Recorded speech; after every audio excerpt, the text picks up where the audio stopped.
Hello दोस्तों, आज मैं आपको एक ऐसी हॉरर स्टोरी बताने जा रहा हूँ जो बहुत पुरानी होने के साथ साथ बहुत डरावनी भी है। और यकीन मानिए, ये कहानी पढ़कर आप हैरान हो जाएंगे। हो सकता है आपने ये कहानी पहले से ही सुनी या पढ़ी हो, इसलिए आप दूसरी कहानी भी पढ़ सकते हैं। ये कहानी है एक डॉल यानी गुड़िया की, जिसका नाम है एनाबेले डॉल। तो आइए कहानी शुरू करते हैं। दोस्तों, इससे पहले कहानी सुनाओ आपसे हाथ जोड़कर निवेदन है, प्लीज मेरे चैनल को सब्सक्राइब करें। दोस्तों, आपका कुछ नहीं जाएगा अगर आप मेरा चैनल सब्सक्राइब और वीडियो को लाइक कर देते हो। किसी गरीब इंसान का भला ही हो जाएगा।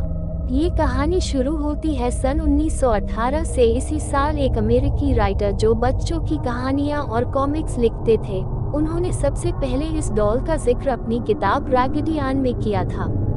इस किताब में उन्होंने अपनी साथ हुई एक सच्ची घटना के बारे में बताया था। वो लिखते हैं कि एक बार वो अपने घर के बैकयार्ड में टहल रहे थे, तभी उनको वह डॉल पड़ी हुई मिली। उन्होंने कभी भी पहले ऐसी डॉल को अपने घर के आसपास नहीं देखा था, इसलिए उन्होंने अपने पड़ोसियों से पूछा कि कहीं ये डॉल उनकी तो नहीं, लेकिन उन्होंने इनकार कर दिया। उन्होंने इसके बारे में ज्यादा नहीं सोचा और डॉल को अपनी बेटी को दे दिया। वो डॉल को देखकर बहुत खुश थी। वो उसके साथ हर रोज खेलने लगी। खेलते खेलते उसको डॉल के साथ इतना लगाव हो गया कि वह डॉल को एक पल के लिए भी अकेला नहीं छोड़ती थी। वो घर में अकेली बैठी उसके साथ ज्यादा समय बिताने लगी और बातें करने लगी। उसके पिता को उसकी चिंता होती, लेकिन वो बच्ची समझकर उसे नजरअंदाज कर देते थे।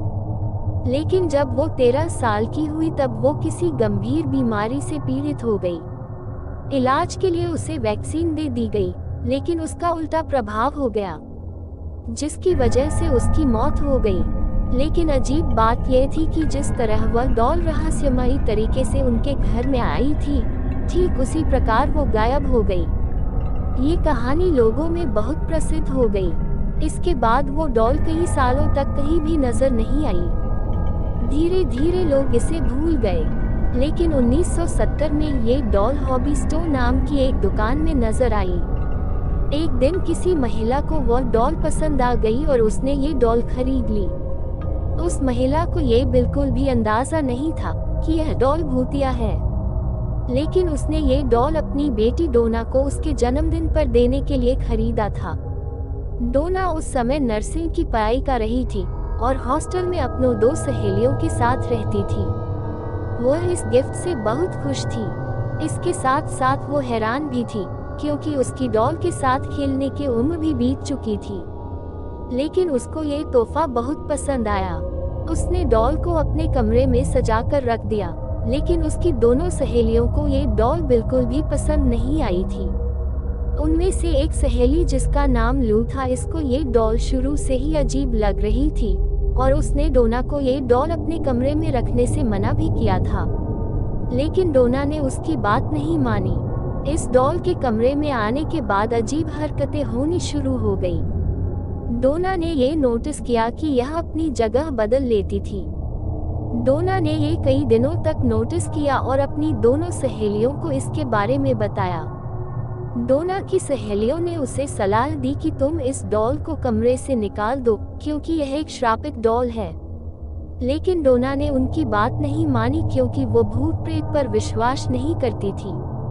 समय बीतता गया और लगभग 1 महीने के बाद उन्हें अपने कमरे में एक कागज का टुकड़ा मिला, जिस पर बच्चे की लिखावट में हेल्प मी लिखा हुआ था। उन्हें ऐसे टुकड़े कई बार अपने कमरे से मिले। एक दिन जब तीनों सहेलियां अपने कमरे में पहुंची तो उन्होंने देखा कि डॉल की छाती पर और कमर पर लाल रंग के निशान पड़ गए हैं, लेकिन क्योंकि वह नर्सिंग कर रही थी तो उन्होंने इसका पता लगाने में ज्यादा समय नहीं लगाया कि यह रंग नहीं, खून है। इस दौरान भी डोना की सहेलियों ने उससे बाहर निकलने को कहा, लेकिन डोना ने उनकी बात नहीं मानी, क्योंकि डोना को भी इस डॉल से अजीब तरह का लगाव हो गया था। एक दिन लू घर में अकेली थी और डोना अपनी दूसरी सहेली के साथ कहीं बाहर गई थी। तभी लू को डोना के चीखने की आवाज आई। वो ये भूल गई थी कि डोना तो घर में है ही नहीं, और जब वो कमरे में गई तो देखा कि उस कमरे में उस डॉल के अलावा कोई नहीं है। इसके बाद कमरे से लू के चीखने की भी आवाज आई। इत्तेफाक से उस समय डोना और उसकी सहेली लौट कर आ चुकी थी।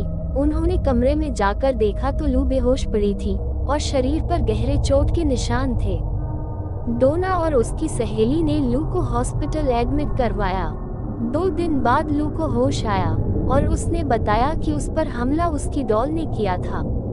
ये बात सुनकर वो हैरान रह गई। डोना तुरंत ही चर्च जा पहुंची और फादर को उस घटना के बारे में बता दिया। फादर ने उनकी बात सुनकर उनको अपने सीनियर फादर के पास भेज दिया। उन्होंने कहा कि इस डॉल में बुरी आत्मा का साया है और यह बात उनके संभालने के लिए योग्य नहीं है।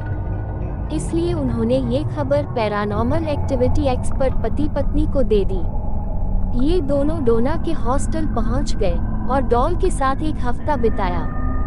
1 हफ्ता बिताने के बाद उन्होंने बताया कि इस डॉल के अंदर एक शक्तिशाली आत्मा का वास है और ये आत्मा डॉल से निकलकर इंसानी शरीर में जाना चाहती है।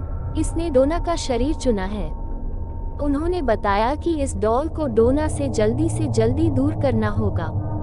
ये सुनकर डोना बहुत घबरा गई और डॉल को उनके साथ ले जाने के लिए हाँ कर दी। ये पति पत्नी इस डॉल को अपनी कार में घर ले जाने लगे और रास्ते में कार ने काम करना बंद कर दिया, जिससे कार दीवार में टकरा गई। खुशकिस्मती यह रही कि उनको ज्यादा चोट नहीं आई। कार के बेकाबू होने के पीछे इस डॉल का ही हाथ था। पति पत्नी ने डॉल को तंत्र मंत्र की शक्ति से अपने वश में कर लिया और एक शीशेदार बॉक्स में बंद कर दिया। इसके बाद उन्होंने इस बॉक्स को अपने ही एक अकल्ट म्यूजियम में रख दिया। आज भी आप इसे इसी म्यूजियम में देख सकते हैं और साफ बॉक्स पर एक वार्निंग भी लिखी हुई है कि बॉक्स को दूर से ही देखें और हाथ न लगाएं। और दोस्तों, आपसे भी गुजारिश है, आप भी इतनी रात को कहीं नहीं जाया करें। दोस्तों, कहानी अच्छी लगी हो तो चैनल को सब्सक्राइब करें और वीडियो को लाइक और शेयर करें। Thanks for watching.